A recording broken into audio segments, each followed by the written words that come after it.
Hi, everybody. Listen, I'm really sorry I couldn't make it there. I really wanted to be there. I especially wanted to go out to the pubs and have some beer and just hang out with everybody, so couldn't do it. Sorry. Sometimes life intrudes. But I thought you might be interested in having this keynote anyway. So I've recorded it.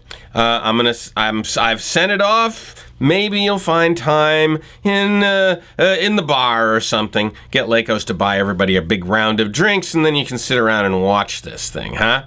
So this is the keynote, right? The last programming language. And I'm going to dedicate this to my good friend Kevlin Henney, who, well, you all know what. In the very late 1960s, I got myself a copy of this book, Introduction to Programming. Notice that it doesn't say programming what. This was the book that taught you how to program a PDP-8. This thing. I happen to have a front panel of a PDP-8. I've kept it for many, many years. I put a frame around it because it was quite a keepsake. The PDP-8 was a wonderful machine. I learned how to program it in the 1960s and early 70s.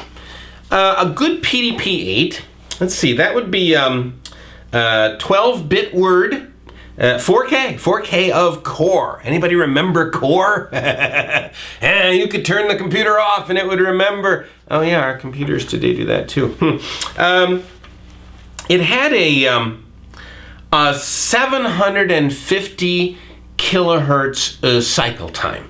An instruction would execute in about 1.5 microseconds. That was really fast. We could get lots of stuff done in that 750 kilohertz. 4K instructions. We wrote whole time-sharing systems. You could compile Fortran. They had a Fortran compiler that would run in 4K words. Yeah? Amazing machine. It had, 32K words of disk, if you bought the disk. Usually you didn't. Disks were expensive, but if you needed a disk, well, you could get one, and that would be 32K. It was an infinite amount. It was an incredible amount of disk space. We didn't know what to do with it all. Oh, man, we had, thing was the size of a refrigerator. It had many dozens of cubic feet. It probably took a kilowatt or more of power. And if you wanted to buy one, it would have cost you, in today's dollars, about $120,000. Amazing. I have a laptop that I use, little itty-bitty thing, carry it around in a backpack. It has a processor in it with 2.8 gigahertz cycle time. Actually, 2 cores. So what is that? 5.6 something gigahertz, effectively. That's 8,000 times faster. My little laptop can execute 8,000 times more instructions than that PDP-8 could. That PDP-8 could execute one instruction, and my machine now will do 8,000 of them. I have 8 gigabytes of RAM in my machine. That's 2 million times more memory in my little laptop. I have no disk in my laptop. I've got a little over 500 gigabytes of solid-state memory. By the way, do not get a disk again, ever. Right? No laptop you get should have a disk. The difference is astounding. The age of rotating memories is over. My little laptop takes 85 watts at most. It is far less than a cubic foot, and it cost me, well, it was an expensive machine, but it was less than $5,000. Now, if you add up all those differences, 8,000 times faster, 2 million times more RAM, 16 million times more offline storage, it takes 1% of the power, 1% of the volume, 4% of the price, and you multiply all those together and you get this number, 6.4 times 10 to the 22nd. That laptop that I carry around in my backpack is 22 orders of magnitude more powerful than my PDP-8 was. And what have we done with that power? I mean, to put this in some kind of perspective, 22 orders of magnitude, that's the number of angstrom units to Alpha Centauri. What are we doing with that? 20 orders of magnitude in the increase in our hardware. And what have we done with it? We programmers. How is programming different than it used to be back then? We still write sequence statements, selection statements, and iteration statements, assignment, if, and while. We were writing them back then. They had a slightly different form, but that was still sequence, selection, and iteration, and we're doing that today. And we might think, oh, heavens no, we've got objects, we've got modules, we've got all this stuff. Yeah, it's still the same stuff. We are still writing assignment statements, if statements, while loops. Our technology has not grown by 22 orders of magnitude. We've been riding one heck of a ride on that hardware, but not us. Our technology has stayed almost the same. Oh, we've got great tools. But the material we manipulate with our hands, the code, is virtually the same. So, have we seen it all? Have we seen all the languages there are? I mean, let's go through a list of the languages, shall we? I just wrote down a list of languages that in my career I have had some contact with. Fortran, COBOL, Snowball, wonderful string-oriented language, Algol, Simula, Smalltalk, C, C++, Java, C#, assemblers, lots of different assemblers, too many to count, probably dozens. RISC-based assemblers, CISC-based assemblers, little assemblers, lots of them. Pascal, Delphi, Forth, wonderful language, Forth. By the way, PostScript is Forth, just so that you know. Go, B, BCPL, PL1, PLM, APL, Lisp, Scheme, Scala, F#, Erlang, Haskell, ML, Self, CSOL, JavaScript, Ruby, Groovy, Python, Basic, OCaml, Occam, Prolog. Need I go on? The list of languages could be endless. I'm sure that I did not mention your favorite. So, given all of these languages, we have to ask ourselves a question. Have we seen them all? I don't mean not all of them. I mean, clearly, there are going to be new languages out there, and we can't see them all. But have we seen all the types? Are there going to be new languages that are in any way surprising, the way Forth was surprising, or the way Prolog was surprising, or the way Smalltalk was surprising? Are there going to be anything new languages like that? Any new big surprises? I think that's a valid question to ask. I'm not at all convinced that there are any more surprising languages out there. We may have seen every type of language there is. After all, it's been over 50 years we've had time to explore this space. So maybe we've seen them all.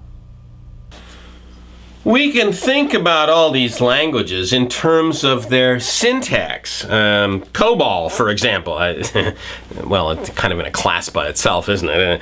Fortran, Algol, C, C++, all similar in the way their syntax is organized. Smalltalk had a very unique syntax. Forth, what a syntax that was. Perl, Lisp. These languages can be broken into syntax classes. Let's call it the Algol class. Algol, Pascal, Delphi. They all had this thing called block structure. This was a syntax and semantic component, which allowed you to declare one function inside of another, and so forth. It was actually the progenitor of object-oriented programming. Most of these languages use a kind of infixed and prefix notation. Function calls are prefix. Most operations are infix notation. Smalltalk. Smalltalk was a prefix-infix notation as well, although there were no direct operators as such. You had to mix the functions and arguments with keywords in an interesting way. You might call it a keyword language. Lisp is a pure prefix language. Function name first, arguments second, surrounded by parentheses, about as simple as you can get. Forth is a pure postfix language. All the operands up front, function call at the end. A reverse Polish notation, virtually. COBOL, an attempt at natural language. Probably the worst idea ever to happen in software.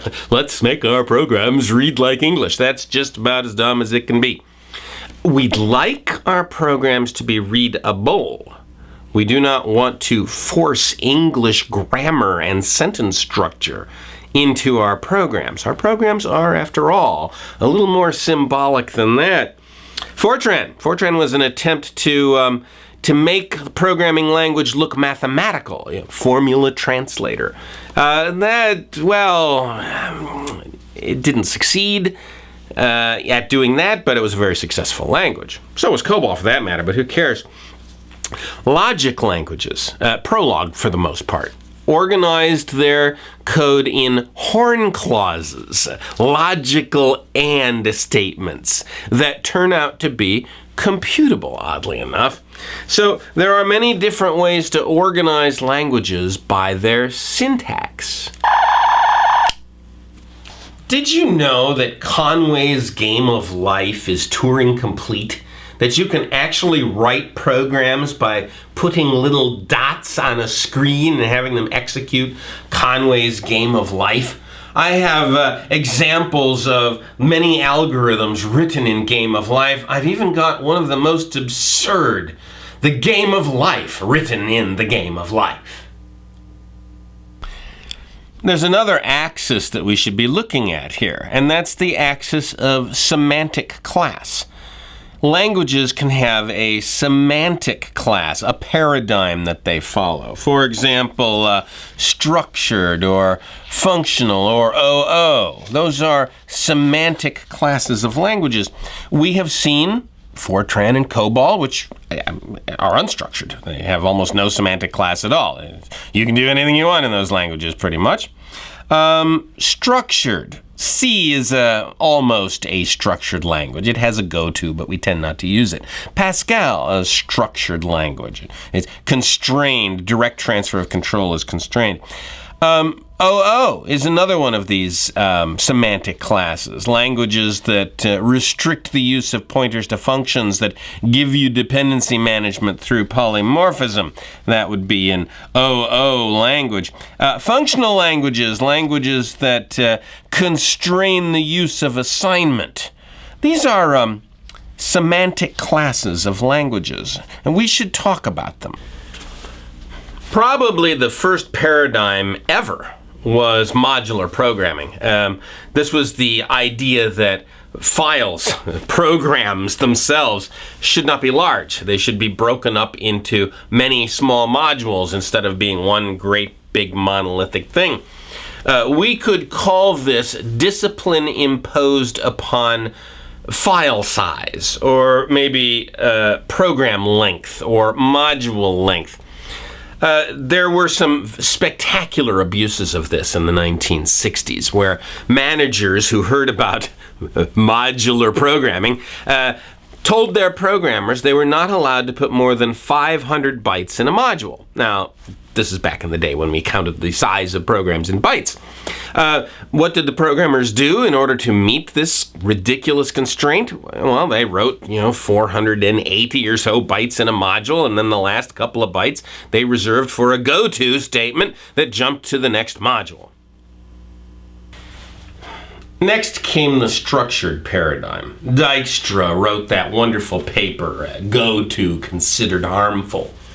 And in this paper, he said, look, keep your programs limited to sequence, selection, if statements, and iteration, while loops. Now, he did this because he wanted to be able to prove algorithms correct, and he discovered that if you let goTo be used in an unconstrained way, you couldn't prove anything. But if you limited your program to those three things, sequence, selection, and iteration, you could prove correctness. Of course, nobody paid any attention to that. That's not what other people were interested in. What they got into was this big religious war about how you should never use goTo, blah, blah, blah. Now, since those days, it turns out that we like our programs constructed out of sequence, selection, and iteration because it is, in fact, easier to reason about them. Not so much the provability, just the ability to think about them. So, structured programming was discipline imposed upon goTo, discipline imposed on direct transfer of control.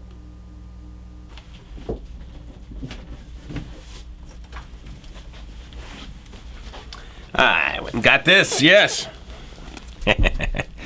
Another paradigm that we are fascinated by is the object-oriented paradigm. Anybody remember this book by Grady Booch? 1988 sometime you wrote this, I think. The object-oriented paradigm, we've had quite a bit of confusion about this. What the heck is it? It's data and methods together. It's a way of modeling the real world. Okay, well, we finally kind of worked out what this OO stuff is. And what this OO stuff really is polymorphism for the most part. Everything else besides polymorphism you could do in C. You could actually do polymorphism in C if you wanted to, but you had to play with pointers to functions to do it, and that's just not a good idea. In fact, the big benefit that a language like C++ gave us was the ability to play with pointers to functions without playing with pointers to functions. The language had a syntax that hid all of those pointers to functions in the vtable, and it didn't even let us see the vtable. We just had to write virtual functions and use inheritance. What OO in the end actually gave us, what OO in the end actually is discipline imposed upon the use of pointers to functions, discipline imposed upon indirect transfer of control. And in exchange for that discipline, we got a benefit. And that benefit was the easy ability to structure our modules so that the source code dependencies oppose the flow of control. In most structured applications, the flow of control points in the same direction as source code dependencies. In a good object-oriented program, and this is how you know it's a good object-oriented program, key dependencies are inverted to point against the flow of control, and that inversion is accomplished through polymorphism. So the OO paradigm is polymorphism, which is discipline imposed upon indirect transfer of control.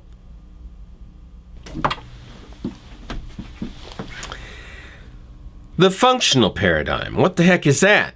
Well, the functional paradigm, although very old, has become more important because of the multicore problem, the failure of Moore's law when it comes to processor speed. Now we're going to have to make our processors faster by putting more cores in the chips. We can't seem to increase the clock speed. And because of that, we're worried about lots of concurrency issues. We're hunting for a computing paradigm that is robust in the presence of many threads and many processors.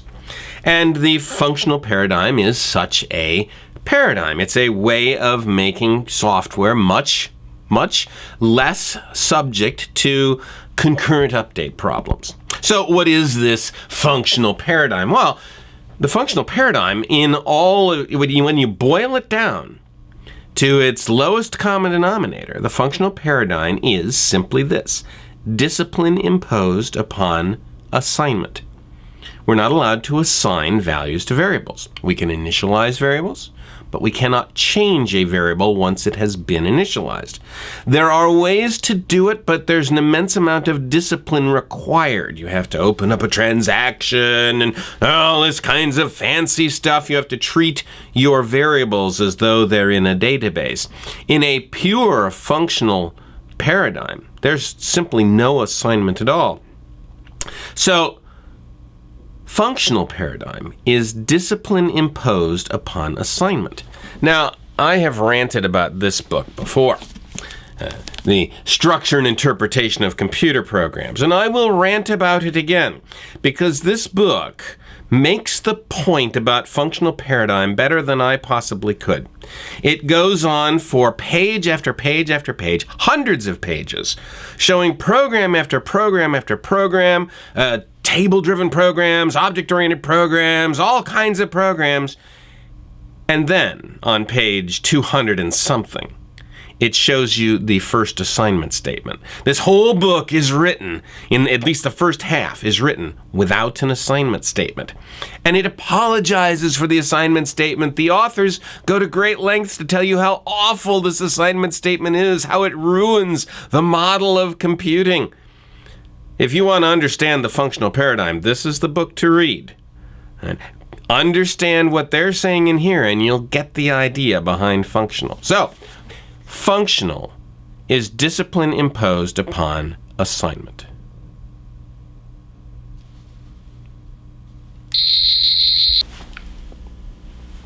All these paradigms, and in all of them, nothing new is added. The paradigms, each one, takes something away from programming. It doesn't add anything new.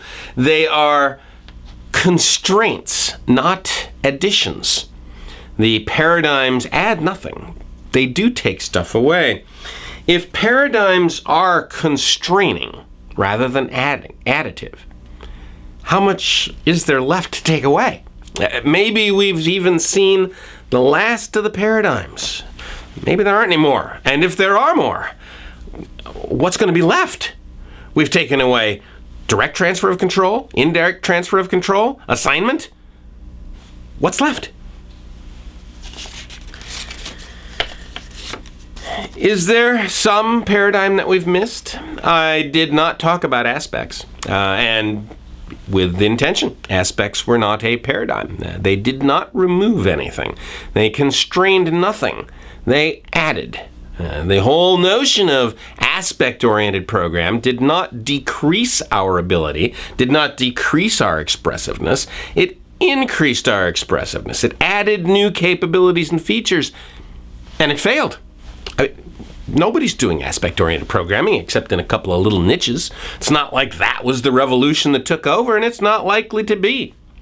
So, paradigms subtract. They do not add. And there just isn't a lot more to subtract. So, maybe we've seen the last paradigm, too. Somebody out there is saying, yeah, but what about graphical languages? We just really haven't done the graphical thing. Oh, yeah, we have. We've done the graphical thing over and over and over again. We have explored graphical languages inside, outside, sideways, in, and over. And in every case, they've kind of been disappointing. Does anybody remember Prograph? You know, the 1980s, Prograph, the Gunacara Sun systems, this thing on the Macintosh that would let you do, it was an object-oriented graphical language. It would let you write object-oriented programs in a data flow style. Whatever, and this didn't go anywhere. Anybody remember Helix, the great database language on the Macintosh? Beautiful data flow kind of way of setting up queries. What happened to that? Nothing. Model-driven architecture.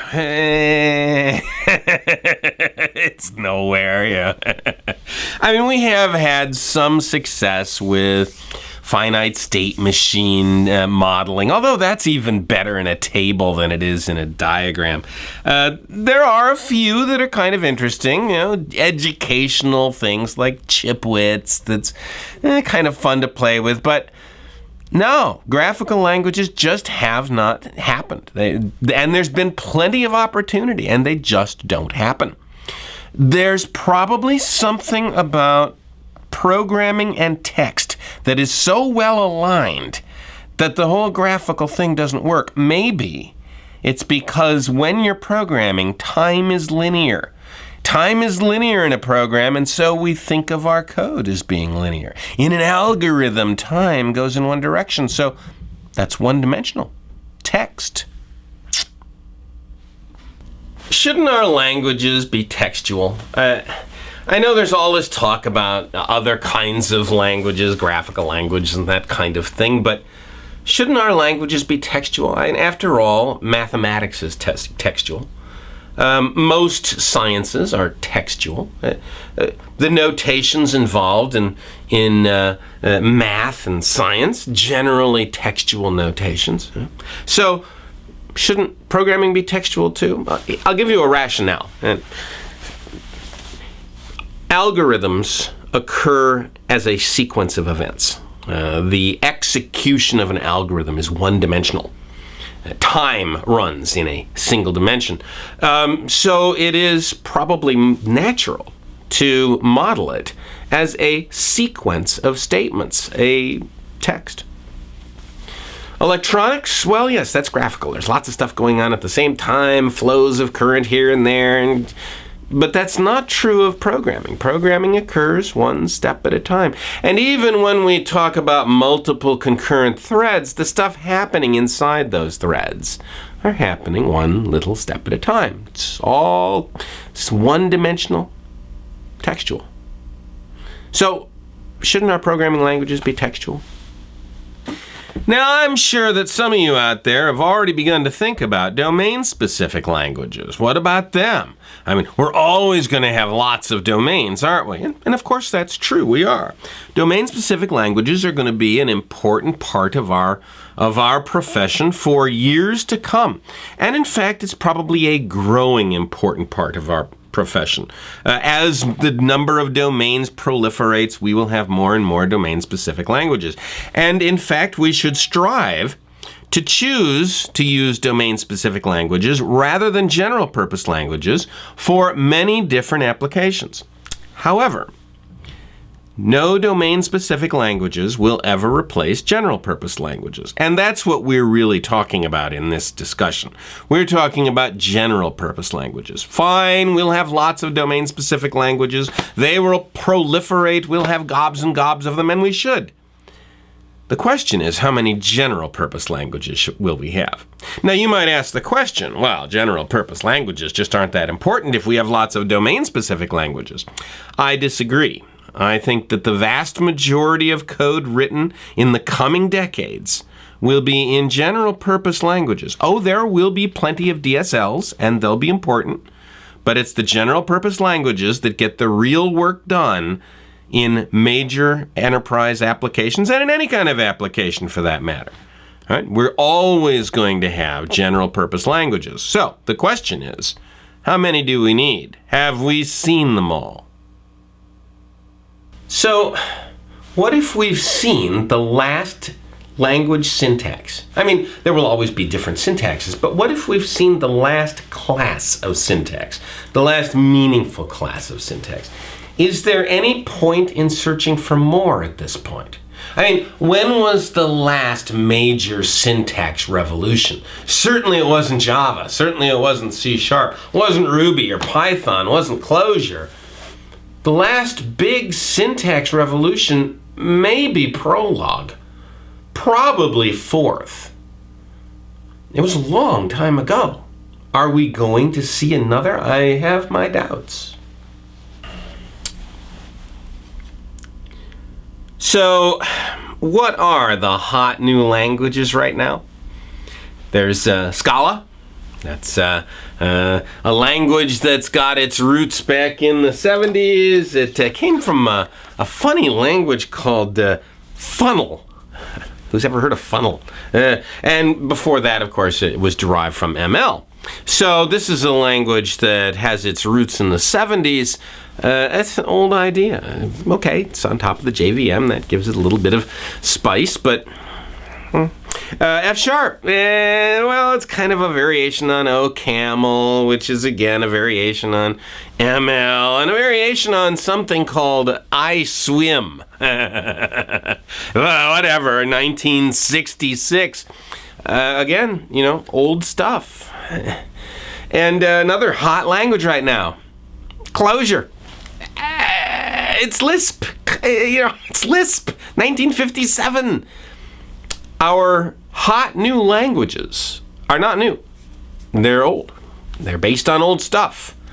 Again, are we done? Have we seen it all? When our hot new languages are just old stuff, doesn't that tell us that we've kind of closed the loop? We've come full circle? That there really isn't anything else out there? Maybe. So, what is the hot new paradigm? It's functional now, right? That's the new one. Functional programming. And why? Well, because of the multi-core problem, because Moore's law and all of that stuff, right? Now we're all interested in functional programming. It'll save us from concurrent update issues. This paradigm is old. It's ancient. It's got its roots in Lisp, 1957. It's got roots in ML from 1970s, and it's the hot new thing. There's something odd about this, right? The hot new thing is 50 years old. So I'm beginning to think that we've seen them all. That there aren't any more languages, meaningful languages to explore. We've seen the logic languages and the structured languages and the functional languages, and I think we've seen them all. And one of the reasons I think that is because we keep coming back to the old ones. We keep coming back to Lisp.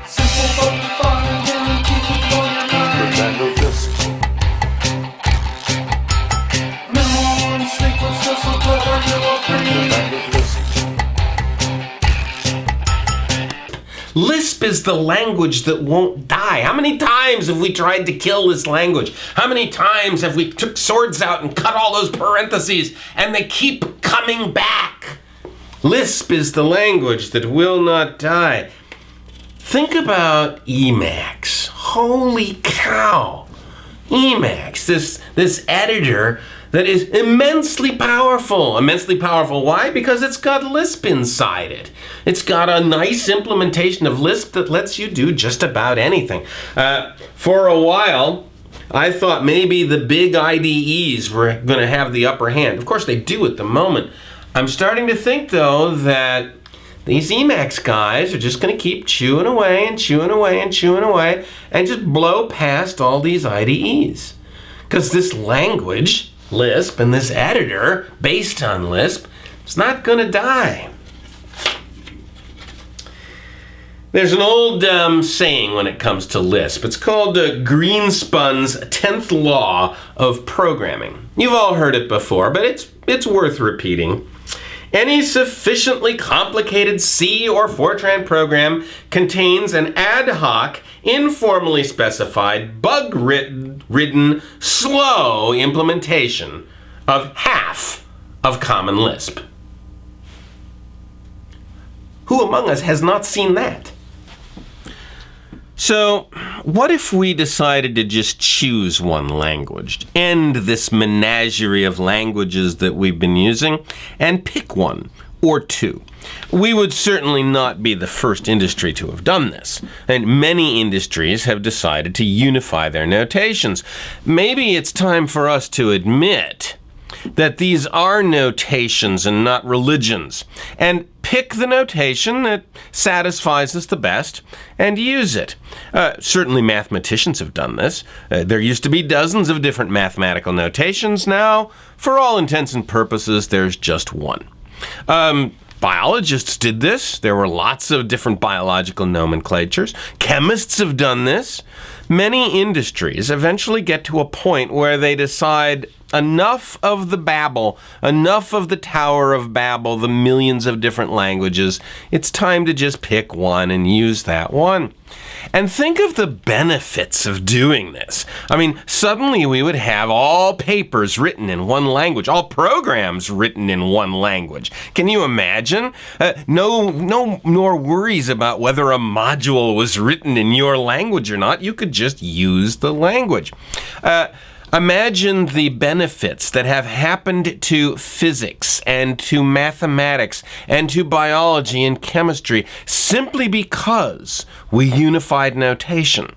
Maybe we would experience a similar kind of renaissance of research and progress by unifying our notation. So I think there is quite a bit of benefit to be gained. But there's something else. There's yet another reason why we should unify, and that is no corporate control of languages.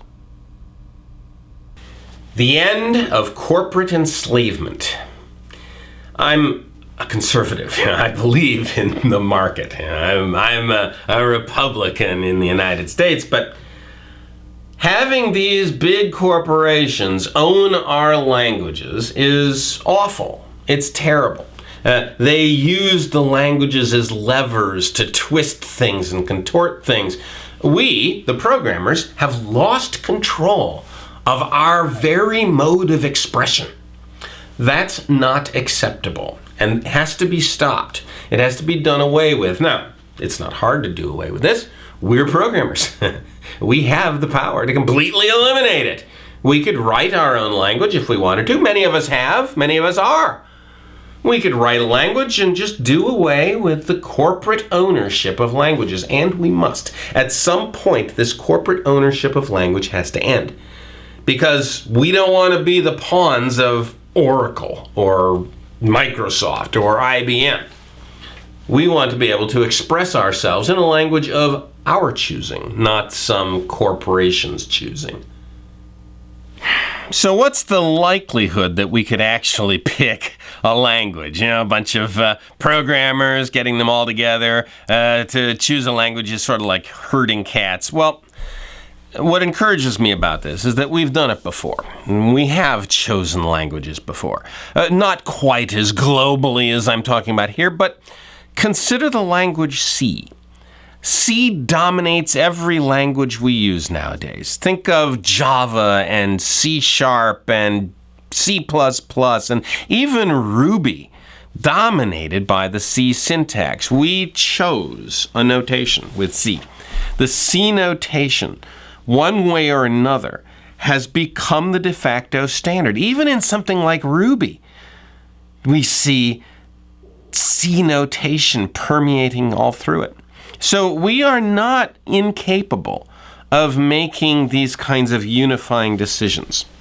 It may be time for us to do a little bit more than choosing bang equals for not equal. It might be time for us to instead of double equals or something like that, it might be time for us to do something more, some grander choice where we actually pick a language, but I think we are capable of doing it. So let's say that we did pick a language. What would that language look like? What would its characteristics be? Maybe we can get some insight on this by looking at some languages we know. For example, would this language be C? Well, there's some problems with C. It's not garbage collected. Do we really want to go down that path again? You can't do reasonable polymorphism in C. I mean, you can hack the pointers to functions, but God help you if you do. It's compiled down to a real machine. There is no virtual language for C. It just seems out of focus with where we are now. We don't want to be tied to hardware any longer. The language does not allow you to modify it while it's running, and you cannot, fiddle around inside the running C program while it's running. It's not Homo Iconic. C++, what about that? That's all the same problems that C has, and boy, is it syntax heavy. Wow, learning all that syntax is just horrible. And now, the standards committee has just gone completely ape. They're just adding syntax, lots of little fiddly stuff in there. I think I'd rather not learn all that stuff. Java. it's not a functional language. It doesn't have the solution to Moore's law that we're all hoping for. So Java, it's a pretty good language other than that, but it's a little syntax heavy. Maybe we should do something better than that. C#, same thing. Same thing. C# and Java, I mean, no difference. They're the same language. So, what should the language look like? What should its attributes be? So, what semantic class should this language belong to? What paradigm should it support? Should it support just one or all of them? Should it be a functional language? Should it be a structured language? Should it be an OO language? Or many of us would probably prefer that it was a hybrid language. But let me make this statement about hybrid languages. When a language belongs to all semantic classes, it doesn't belong to any of them. Because remember that paradigms, semantic classes, are about restrictions. If your programming language allows you to do assignments, then it's not functional, even though it might allow functional programming. Scala, for example, is not a functional language. You can do functional programming in it, but the language itself does not force the paradigm. C is not a structured language. You can do structured programming in it, but it's got to go to. So you can do non-structured programming in it.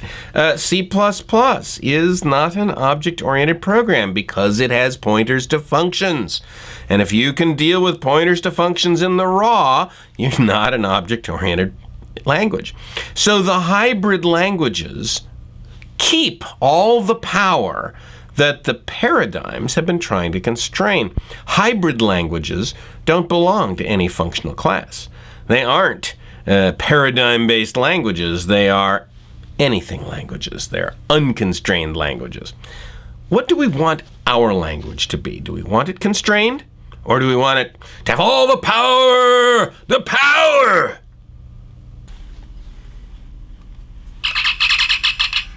Spock here. Another thing we want out of our languages is simplicity. And by that I mean simplicity of syntax. Think of a language like Forth. There's almost no syntax. Think of a language like Smalltalk. Almost no syntax. Or Lisp. Again, almost no syntax. Just lots and lots of parentheses. Now think of a language like C++. Now, I love C++. I do, a wonderful language, but there's syntax there. Think of Java, syntax. Think of Scala, syntax. I think we've had enough of the syntax-heavy languages. I think we've had enough of language lawyers. It would be awfully nice if our language had a very simple syntax so that we could focus on semantic issues instead of syntax issues. Still, another attribute of a programming language that I think we want is polymorphism. We want dependency inversion. We want to be able to control the way our modules depend upon each other. We want to be able to set up our modules so that the source code dependencies oppose the transfer of control, the flow of control. And that's what polymorphism gives us. So any language we choose should have polymorphic ability. But that's not what an OO language is. An OO language gives us a constraint. It says we can't use pointer to functions. We must instead do our dependency management solely through polymorphism. I think this is important. I think we want our languages to be polymorphic and constrained. I think we want the discipline imposed upon indirect transfer of control. And we want our language to run in a virtual machine. This is another lesson we've learned over the years. We don't want to be bound to the hardware. We don't want to know about the hardware. We don't want to have to always run our machine on an Intel platform when there's all these other platforms out there. Yeah, well, anyway, we want to be able to run on any platform, pardon me, that we want to. And so we want virtual machine. Whatever language we choose should be a virtual machine language. Whatever this language is that we choose, it should also have access to all of our frameworks. It should, for example, work with the JVM. It should be able to work with Java. Java should be able to call it, and it should be able to call Java. C# should be able to call it, and it should be able to call C#. The major virtual frameworks that are out there should be able to work with this language without any problems. We obviously don't want to divorce ourselves from the vast libraries of functions that have been created. We don't want to throw away these massive enterprise frameworks. So whatever this language is, it will have to be able to work with those frameworks well. And there are a few contenders. I mean, there are versions of Ruby that work on both of these platforms. There's versions of Python that work on both of these platforms. There's Groovy that works on the Java side. I don't think it'll ever go on the .NET side. And there's Clojure that works on both sides as well. So we want a language that fits in all of the virtual frameworks that are out there so that we can maintain access to our libraries. I think we want this language we choose to be structured. And by that I mean it should not have a go-to. It should impose discipline on direct transfer of control. I think we want it to follow the structured paradigm, which means it can't be C or C++. They have go-tos in them. Right? We want this discipline imposed upon direct transfer of control. So Java, there's no go-to in Java, although they do have those dumb numbered breaks. Dumb.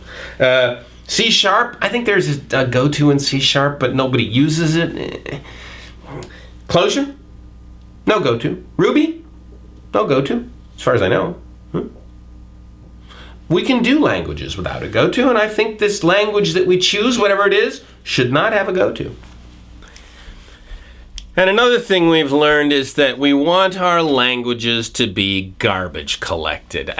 We've learned our lesson on this. We don't want to be doing manual memory control anymore. My God, how many times have we been rebooting at midnight because of horrible memory leaks and stuff like that? We've learned our lesson on this. And Apple, are you listening? I mean, Objective-C? Really? Objective-C? How old is this language? 1979, Brad Cox invents this thing, and it almost died. We almost got rid of it. It was in the garbage can when Steve Jobs pulled it out of the garbage can and resurrected it. God help us forever. Anyway, garbage collection. We want our language to be garbage collected. Good. This is excellent. Good. Hello, Twinkers. What did the room animal? Oh, yeah, the room animal. Oh, yes. Whatever language we choose, we want it to be fast. C is fast, right? We want a language that really moves. Yes, I know. We want it to move along quickly. We want it to be a snappy language. C is a fast language. Assembly language, fast language. C++ is a fast language. Ruby, not so fast. Python, a little faster. Clojure, pretty fast. Quick language. F#, fast. Scala, fast. Basic, slow. We don't want these slow languages. It's going to have to be snappy. The next thing we want is a language that is symbolic. We don't want the language tied to the hardware. We don't want it to be like a machine language or even have any of the trappings of the hardware. We'd like our language to be symbolic, abstract. C is a language that is too close to the hardware. We know that an int, for example, is 32 bits. C++ has the same problem. Even Java has bits of that problem. It's close to the metal. Well, that's tough to say Java's close to the metal, but it has trappings that are close to the metal. Smalltalk is a language that's not at all close to the metal. Clojure is a language that's not at all close to the metal. Ruby, not even close, right? So we'd like our languages to be abstract so that we're not coupled to the notion of hardware. And then finally, we want our languages to be textual. We've tried the symbolic language before. We've tried the graphic language, We've tried the graphic languages before, and although they're interesting, they just don't really do it for us. Right? Something about the programming domain, like the mathematical domain, is textual in nature. There's something serial about it. There's something one-dimensional about it. The reasoning inside of a software module is one-dimensional. It proceeds in a direction in time.